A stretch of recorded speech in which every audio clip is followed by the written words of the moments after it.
All teams, give it everything you got. It's time to fangirl flail with Fangirls Going Rogue. Count me in.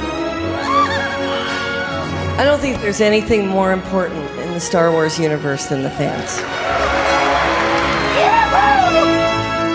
News, discussion, and commentary from the female point of view.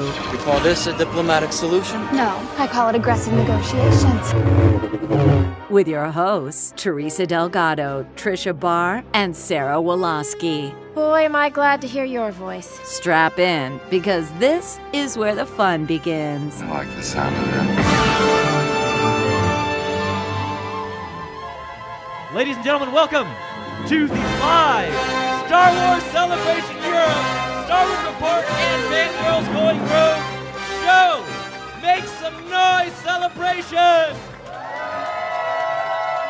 Woo! Yeah, awesome. Seriously, guys, thank you so much for coming out to the show today. We've got a great show for you. We're going to be talking Rogue One. We're going to be doing a character discussion. I can't even think I'm that excited. But we're going to do a really fast introduction for you guys, and we're going to get straight into it. Star Wars Rogue One. I'm Riley Blanton. I host the Star Wars Report podcast. I'm not from around here, and I'm very confused. But I'm also super happy to be here, and even more happy that you were able to come out to the show today. Seriously, thank you so much for coming, and I couldn't be more excited to have some really great guests here. Let's start with my sister, Sue. He has a sister. I do it every time. Every time. We get lunch, and I'll just be like, well, we're ordering Subway, and that's what I say. Bethany Blanton, welcome. Hello, everyone. I'm glad to be here. And, of course, here representing Fangirls Going Rogue, say hi to Tricia Barr, everybody. Hi. Yeah. Hi, nice to see everybody. And finally, here for the Rogue One portion of the discussion, the man who should be here. He's a writer for Entertainment Weekly. He's the man you need to talk to if you want to learn anything about a Star Wars movie. And then he will look at you and say, sorry, I can't tell you. It's Anthony Breznican, everybody. I can tell you. Entertainment Weekly. I'll tell you anything.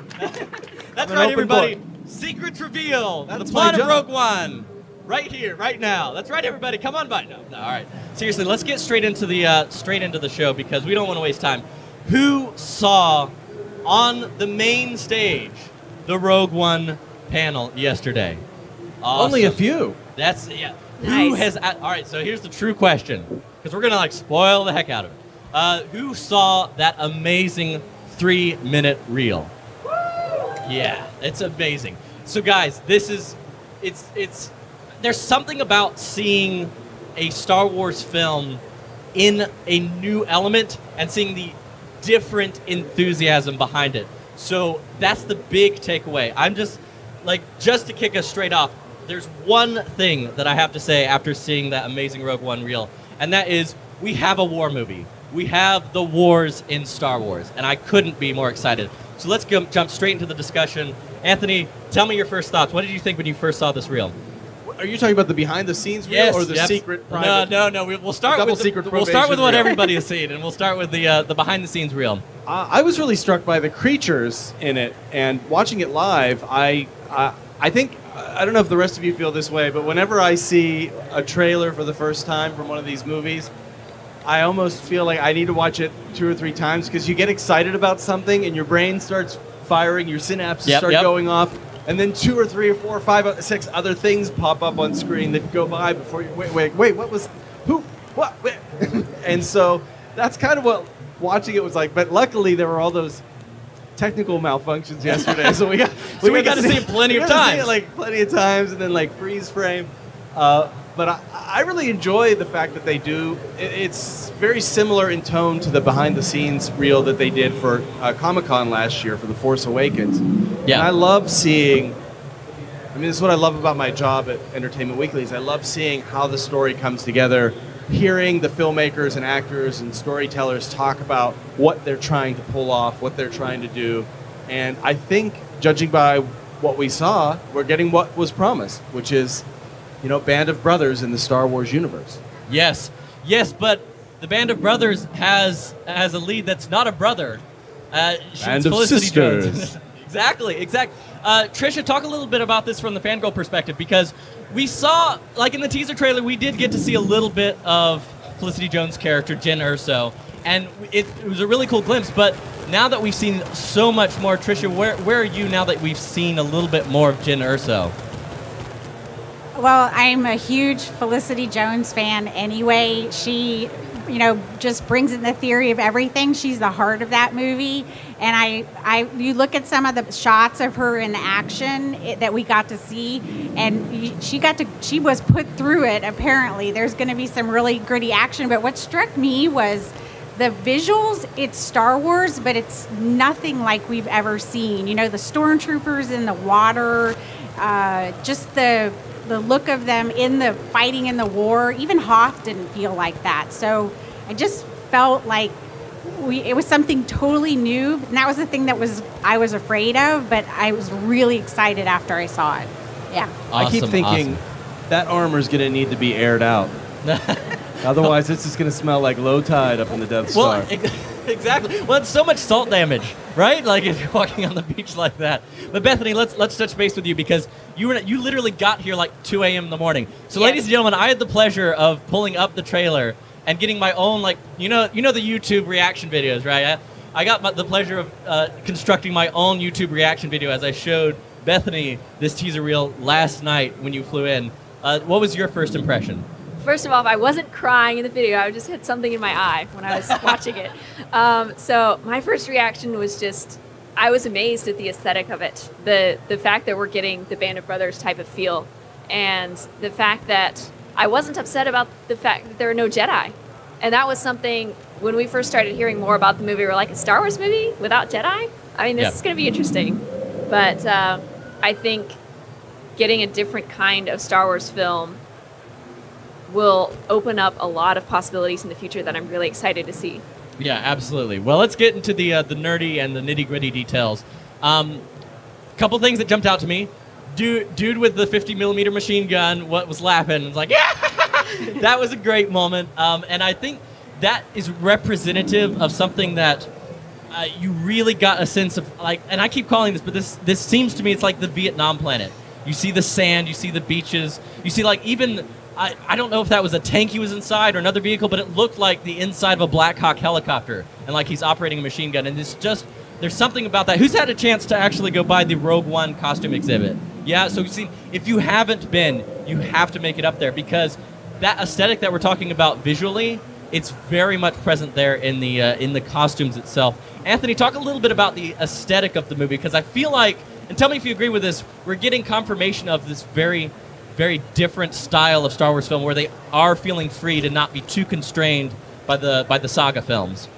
Well, yeah, I mean, and you're talking in terms of the way they shoot the film? Yeah, just the visual style. Well, Gareth Edwards built a lot of sets in 360 degrees and costumed the crew so that if necessary they could swivel around, do some handheld shots. I think it's gonna be a different type of cinematography. The language of the story is going to be different. And I'm looking forward to seeing how that looks when it's all put together in one piece. But I also loved going through and pausing it later, watching it on my computer later, is being able to pause it because there are a couple of split-second images of just, I don't know if they're creatures or people. Some of them are masked, so you can't really tell. Some of them are humans, but they have interesting eyes or tattoos and markings. And I think we saw a lot of Jedha. We don't get any Jedi, but we get Jedha, this planet that is sacred to this faith. That we're starting to see the Force as a religion, and Jedha is this sacred planet to people who follow the Force. But there's something there that the Empire wants too, and I think that's a fascinating dynamic. I don't know that we've ever heard of really the Empire being Imperial, lowercase I, moving in and just saying, here's what we're doing. We're taking your resource, and we don't care if this is a sacred place. We're just going to take it. That's an interesting conflict to set up. One with real stakes, and one I think our own world can relate to.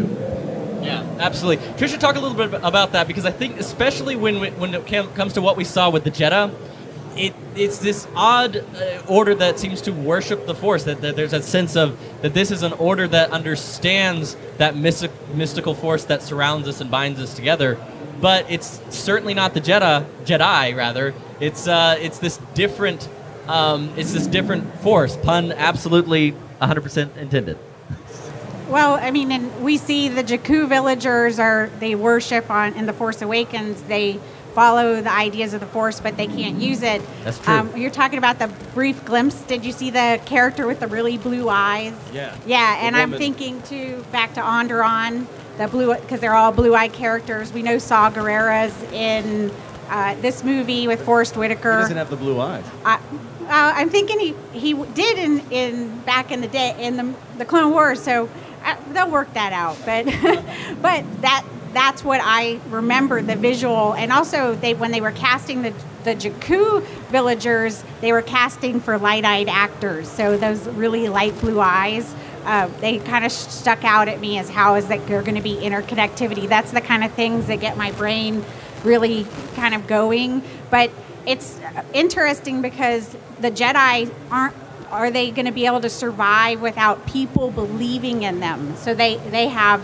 these people that believe in what they're doing that make what they do possible. All right, I have a question for all of you who saw it in person and were in the panel. In the, I guess it's not quite a trailer, but in the trailer, you do get the sense that this is a Band of Brothers style war movie. Did the entire panel give you the idea that a lot of these characters might not make it to the end of this movie? We're getting a lot of head nods. Yeah, no, that's the thing is that That's war. It's war. And I think depending on how it's done, it's tough in a universe like Star Wars, where we have characters like Anakin Skywalker, Obi-Wan, Princess Leia, these characters that we've spent decades getting to know. It's an enormous challenge. Let's just say hypothetically, if you've had a very high-profile death in a theatrical Star Wars film, if it's going to be difficult to follow that up to actually get Star Wars fans attached to these new characters.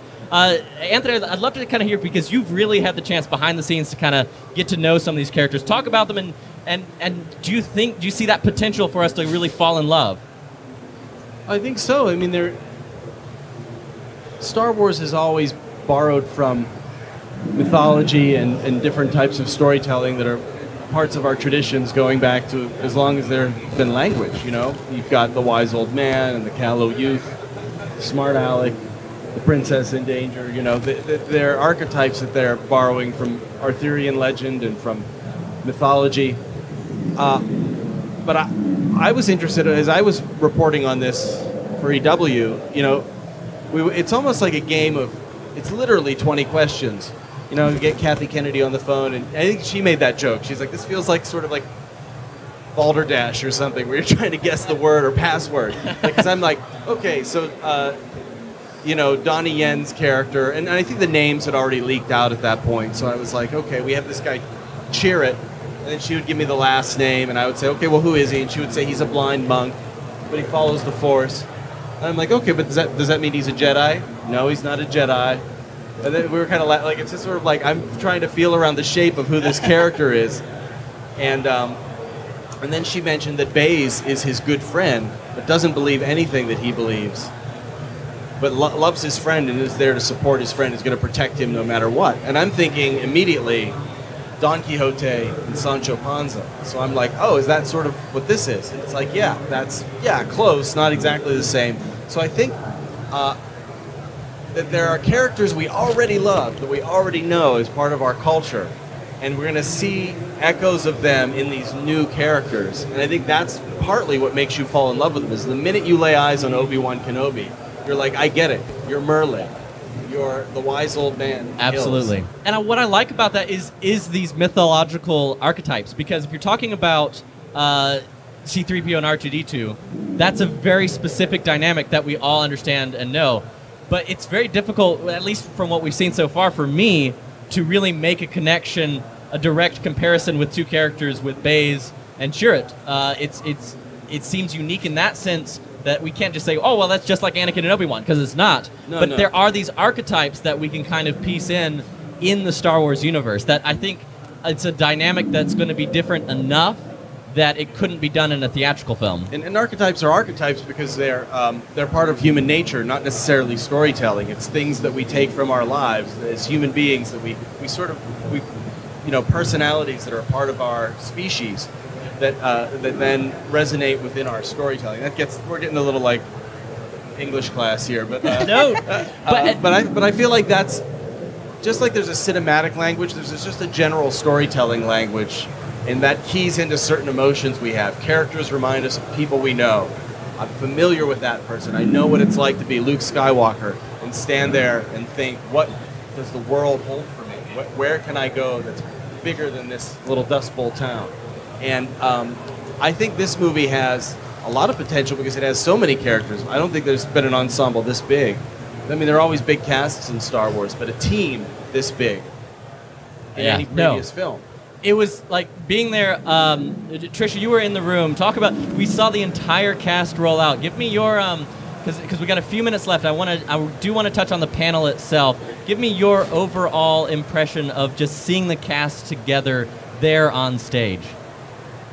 Just how excited they were to be there and to be part of it. And, they were all out there smiling and grinning like they're going to be in Star Wars movie. And now they haven't been able to talk about it. They don't get to go home. They talked about that. You don't get to say, oh, I did this today, or, what happened.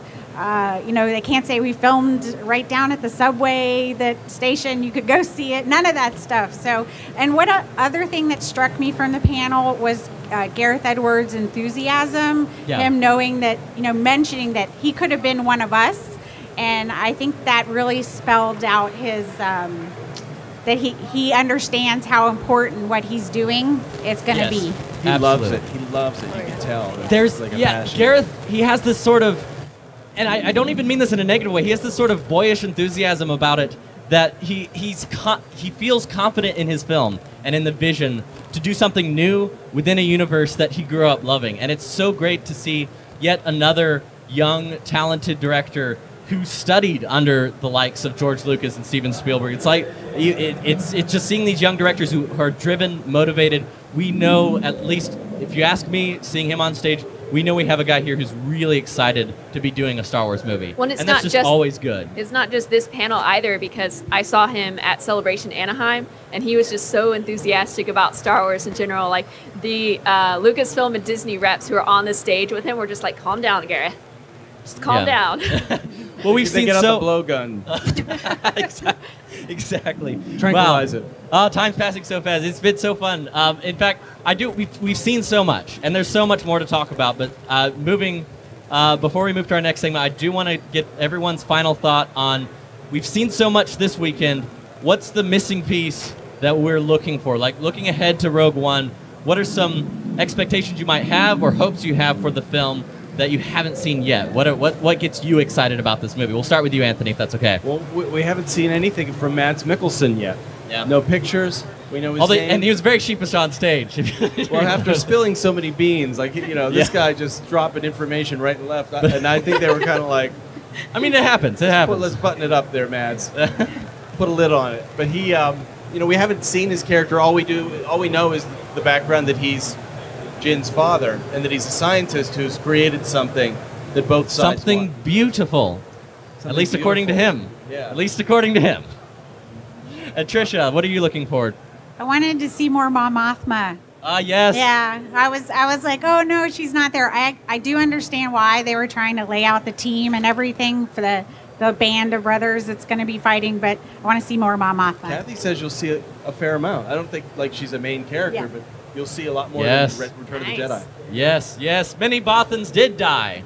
Save that for Rogue 2. That's true. I know, guys. I know it's not that era. It's the next. Yes, the next Death Star. We're getting tweeted at right now. Yeah. Hang on. You talked about emails are coming in. You talked about characters dying, and I think that line she says, "Many Bothans die." The way she says it to get us this information is so somber. It's just that one line. Oh yeah. But the reason everybody mistakes that for being this mission is because, you do have the expectation that whatever information they get on the Death Star comes at a great cost. So I wouldn't be surprised there aren't going to be any Bothans, perhaps, who die, but that there was another major sacrifice to get this information into the rebels' hands. Absolutely. Bethany, what are you looking forward to moving ahead, Rogue One? This is probably very predictable, but Jin. Yes. Obviously, I can't wait to find out more about her. But I love the ensemble cast. Lord of the Rings, for example, is one of my favorite films, and it's in part because of the team of characters who are approaching this problem together. So I'm really excited to see that dynamic on the screen. Yeah. No, absolutely. Yeah. When it comes to Rogue One, I kind of said it at the beginning, but it can't be said enough because I feel almost guilty about this, but this is a Star Wars film that I started in the back of my mind building up a lot of expectations for, because I love the concept of getting experimental, fun spin-off, have nothing to do with the saga films, because this is the chance to shine in a theater. It's great to read Death Troopers, it's great to read some of these amazing comics and books that have come out, but to go to a war movie that's a Star Wars movie, I was really, really hoping here at Celebration that we would get that full sense, because that teaser trailer is very limited. It's very traditional in the Star Wars sense, but here, just like seeing Jyn Erso standing there in what I'm just going to keep calling the Black Hawk, just with the hand hanging onto the leather straps so that she doesn't fall out, and just smiles with a smirk on the side of her face, and it's like, may the Force be with us. I'm like, you just did it better. She did it better than Sam Jackson, and that's hard to do. So yeah. Guys, thanks so much for coming for this portion. We've got a great lineup. We're going to do some character discussion right after this. But say thank you so much to our guest, Anthony Breznican, for coming on. Anthony, thanks so much, man. Thanks for having me. Yahoo! We did it! All right, guys. We have a great treat for you and some amazing guests for the next portion of the show. And for that, I want to turn it over to the host of Fangirls Going Rogue, Tricia Barr. Thank you. All right, we got some DK Publishing authors here and artists. I'm so excited. So we're going to let you guys introduce yourself, tell you what books you got out, and possibly if there's any other places they can get signing and whatnot today and tomorrow. Hey, my name is Adam Bray, and I've written a bunch of stuff for DK, as well as occasionally I write for StarWars.com. And most importantly, I've worked on Ultimate Star Wars with Tricia here. And Star Wars Absolutely Everything with Cole. Cole and I also have Lego Chronicles of the Force that's out this summer. I do the Rebels visual guides and a bunch of small little readers, and have some more stuff coming out in the fall as well. And I'm Cole Horton. I work with Adam on Star Wars Absolutely Everything You Need to Know, Lego Star Wars Chronicles of the Force, some other fun, exciting things in the future, and I actually wrote the commemorative guide for the show here this weekend. So if you pick that up in the store, I worked on that. Hi, I'm Kemp Remillard. I'm an illustrator, and I illustrated the Cross-Sections book for TFA. So I've been a concept artist for about 10 years, so now I make forever art in illustration books, and it's terrifying. Yeah. Thank you guys for coming. Kemp, we have never gotten to talk. What was your favorite cross-section that you got to do? Probably the X-Wing. Yeah, it'd definitely be the X-Wing. That one especially because I mined some of the original blueprints, the Joe Johnston blueprints, and then, you know, obviously like the designs changed a little bit, so I got a little bit of leeway with stuff and got to put in some Easter eggs. So I don't know if you want me to talk about that now, but mention a few. Yeah. Okay, yeah. So there's a cargo area in front of Poe, where on the old cross section it said that's where the flight computer was, and you know, as we know, in 2016 computers don't take up you know, the size of a trunk anymore. So I actually do have a too large computer that's too large, but then there's a cargo area in there that has all of the survival stuff from that Empire scene where Yoda's trying to steal the breadsticks from Luke, and this was like on a suggestion from my friend. I was like, that's terrific. And then I went crazy with it and included all the items in that scene. So keen observers will, you know, note boxes and space trash cans and space generators and stuff. That's why it's my favorite. Awesome. There's the long answer. Cole, we did a panel yesterday, the STEM Heroes and Heroines of Star Wars, and you have another panel coming up? I do. So we've got 2 panels. I have 2 panels. So tomorrow, Adam and I will be on stage at the behind-the-scenes stage. We're going to be talking about absolutely everything you know need to know about DK Star Wars books. So we'll talk a lot about the behind-the-scenes of how does a book that promises to tell you absolutely everything you need to know, how do we do that, right? That's a huge promise. And as writers, that's a big task. And then I'm also on the fan collector stage tomorrow doing my ongoing series of lectures I do called From World War to Star Wars, which is all about the connections between World War II and Star Wars, and there are thousands of them. So we'll cover just a few of them, focused on, British service members, British places, and British props. So that's what we're going to talk tomorrow. Adam, I wanted to ask you, since you did the Rebels visual guide, what did you think when you saw Saw Gerrera he was going to be in a movie? That was really awesome. It's, as someone who loves the Clone Wars, it's so cool. I mean, it's really, I don't know, it reaches my heart, to see characters like that come into the movies. And it also gives hope for other characters that we could see from the Clone Wars or Rebels or other projects that any of us may love that they could possibly now appear in a movie. So it's pretty exciting. All right, so we're segueing into the segment that we always have on Fangirls Going Rogue. It's very popular. We're going to do character discussion, except we're just going to talk about the characters of the Clone Wars and Rebels and how we're excited to see them move forward. Can we make it official? We can make it official. Roll Here we Rob go. Dellinger. Sidious, Anakin, Luke and Leia, Qui-Gon Jinn, C.O. Bibble, Kylo Ren, Salacious, Crumb, Bib Fortuna, Boba Fett, Amidala, Wicket, R2-D2, BB-8, I can barely keep it straight. It's a character discussion. It's the Fangirls on character. It's a character discussion. Yeah. we had that. So I'm gonna ask the questions. You guys can jump in and answer them. So we just mentioned Saw Gerrera, and we saw the interconnectivity where Ahsoka came up into Star Wars Rebels.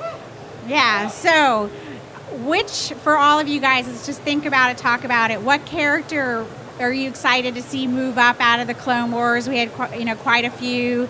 That, Hondo, Rex, Ahsoka, which one's excited and where would you like to see them go? So we'll go down to Bethany.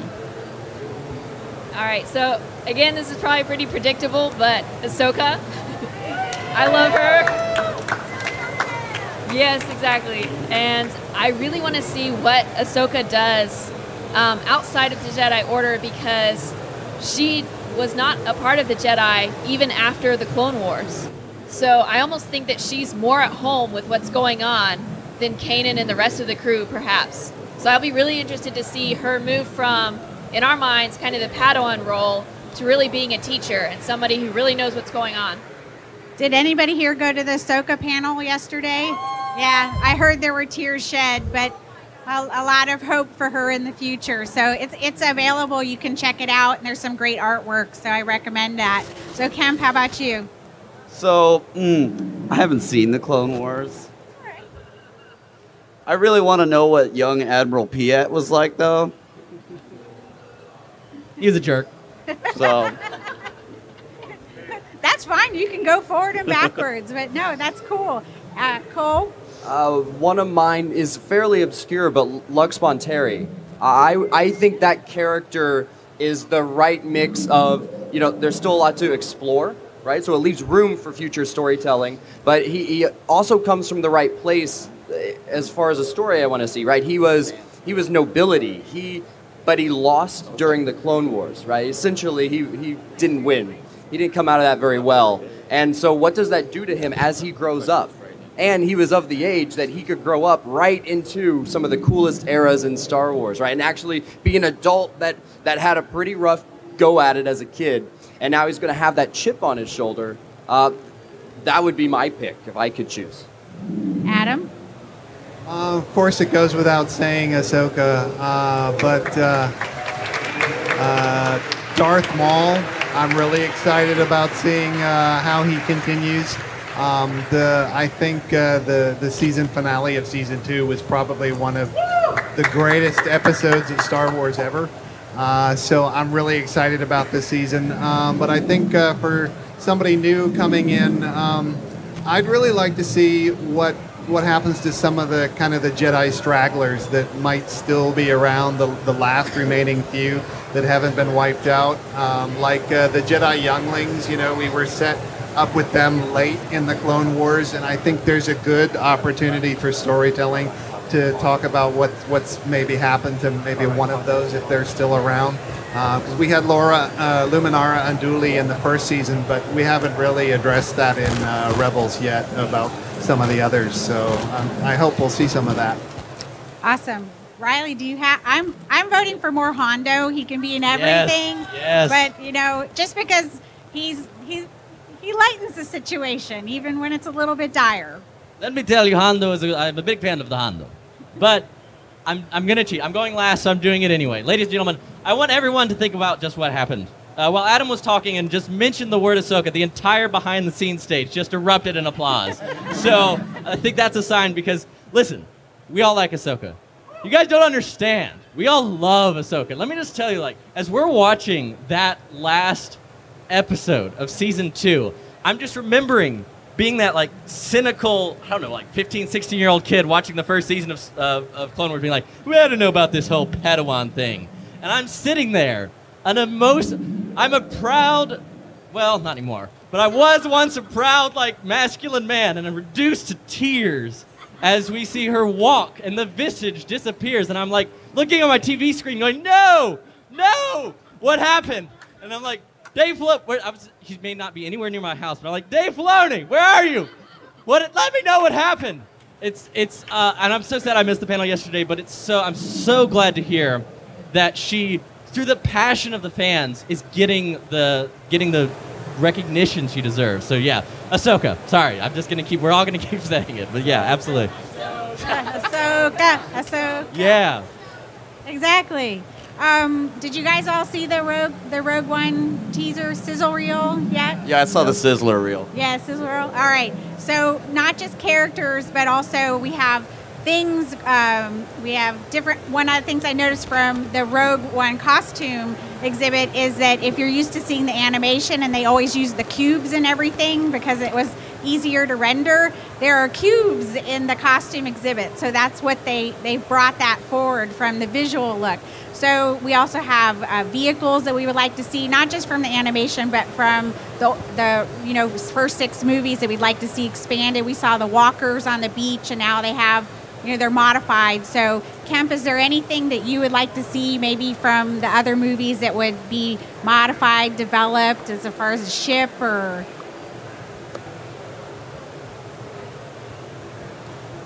That's a stumper.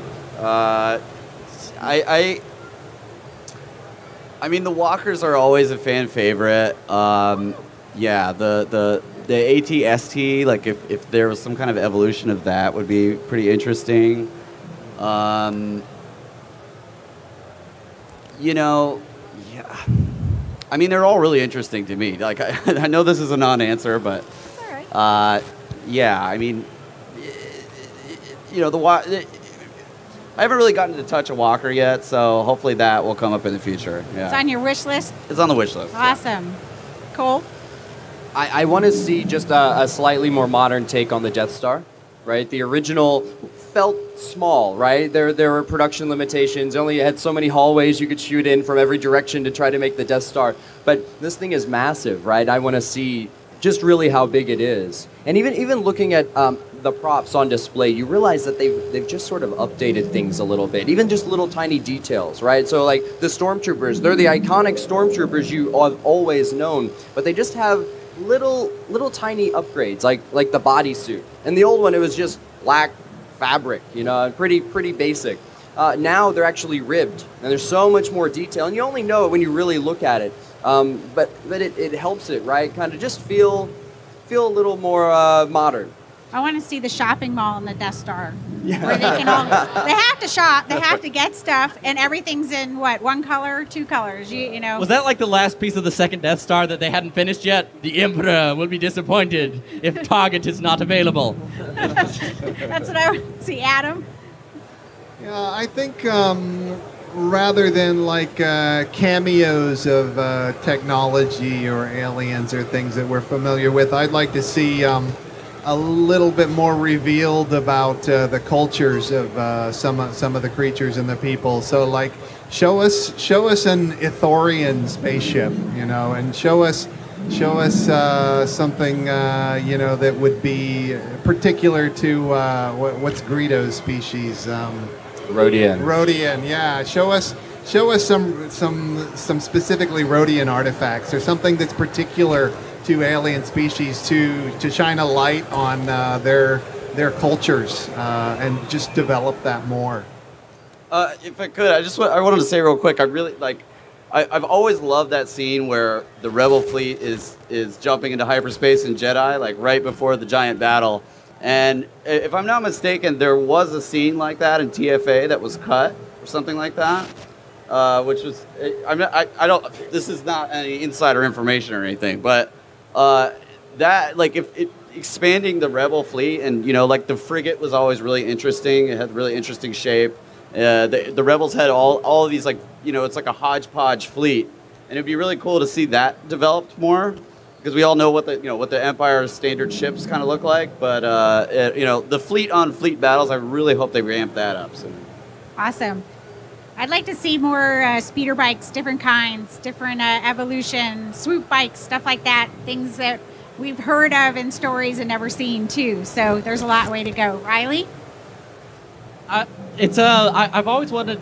I always like creative use of technology, regardless of what you think about them. I am one of those kids. The first Star Wars film I ever saw was The Phantom Menace. That's right. Everybody looks at it. Everyone eyebrows are raising in the background.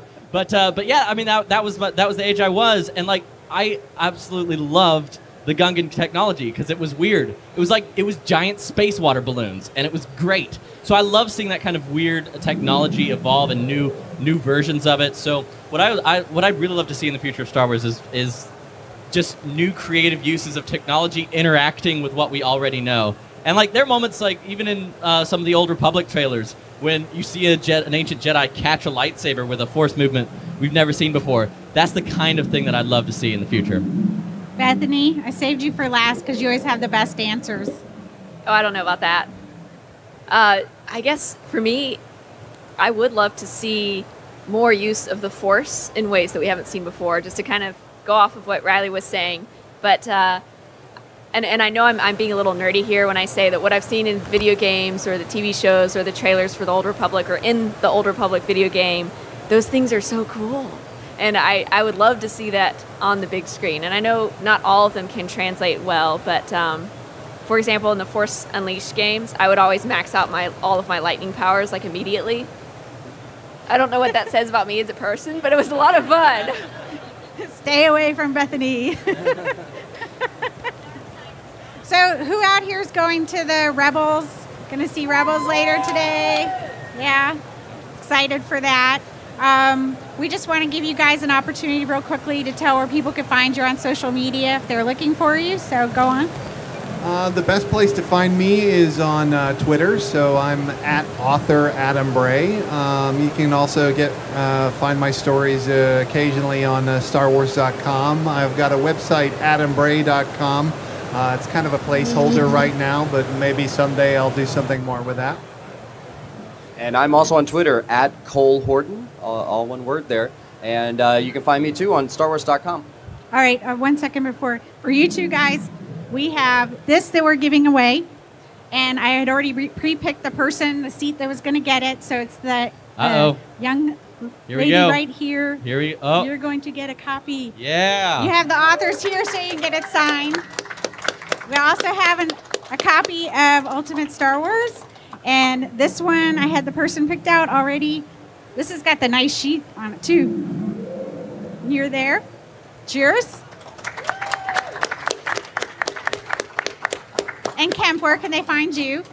Okay, so yeah, I wish this was consistent, but I have a website. It's kempart.com. I'm Kemptronicus on Twitter, and I'm Kemptron on Instagram. It's fine. Awesome. Oh, and if I can just add, if you haven't been over to the DK booth, they have a great selection and the prices are amazing. I guarantee you will never, ever find the books as cheaply as they are available at this convention here. Go there. If there's a book you want, do absolutely go get it now. Do not wait. Yeah, it's been awesome. So we're just going to wrap up with our little show here with Bethany, Riley, and I. What are you guys looking forward to for the rest of Celebration? All of it. Oh, I'm so happy to be here. This is my first time at a European celebration. And like, everyone was like, no, it's not as big, it's not as packed. And I just want everybody to like, look behind you. You lie. It is an absolute jam-packed fun time. Honestly, it's the future filmmakers. Hashtag, please show us episode 8 stuff. Yes, with the and stuff. It's all hashtag there. But yeah, no, I can't wait. Bethany? Oh, goodness. I'm just so excited to be here. So as a very short background, I came off of a study abroad, which was like 3 semesters worth of Russian language in 2 months. It's very intense. So I dragged myself here late last night and was like, Riley, come get me, which he did, thankfully. And so I'm just so excited to be here and to be in Star Wars. It feels like a coming home after a ridiculously tough final exam. And oh my goodness, I just can't wait to see the actual rest of the convention. I want to tell people, if you've not been to the virtual reality experience at the ILMX lab, go run, get in line for it tomorrow. The passes ran out very quickly. And did you get to do it, Cole? I did, and as I took the headset off after doing the experience, I was trying to decide, is it the coolest thing I've ever done at Celebration, or is it the coolest thing I've ever done? It's pretty cool. Nice. It's pretty cool. Nice. It was one of those things where you're in Star Wars. It's way awesome. I hope this becomes something in the future we can all do. Absolutely. Well, Tricia, tell people about Fangirls Going Rogue. Where can people find you? You can find Fangirls Going Rogue at FG Going Rogue on Twitter. Same thing on Instagram. We have a Facebook page, Fangirls Going Rogue. That's all you have to type in. We're on Libsyn. We have a web page. You can find everything. It's fangirlsgoingrogue.com. We'd love for people to come and listen. It's Sarah Wolowski, Teresa Delgado, and myself, and we have a lot of fun, and we do a lot of cross stuff with Bethany and Riley. Yes, we do. Awesome. And that's right, ladies and gentlemen, we're getting ready to wrap up here. 2 last things you want to do. Follow at Star Wars Report. We're here all weekend. We're tweeting up a storm. And, of course, if you like this show and you're enjoying what we're talking about here, we do it every week. Go to StarWarsReport.com/iTunes, and that takes you straight to our iTunes page, and you can subscribe there. But seriously, like, to everybody who came out, I've been emailing back and forth with a lot of you who are able to come out. We're going to hang out over here around the corner for just a couple minutes. Come by, say hi, and tell us we didn't suck. If we suck, just kind of, the ILMX lab right over and there. I have buttons for Fangirls Going Rogue. Absolutely, They're exclusive absolutely. to this. There we go, free buttons. So, guys, we got to wrap it up. We'll see you guys next time. That's it. Thank you.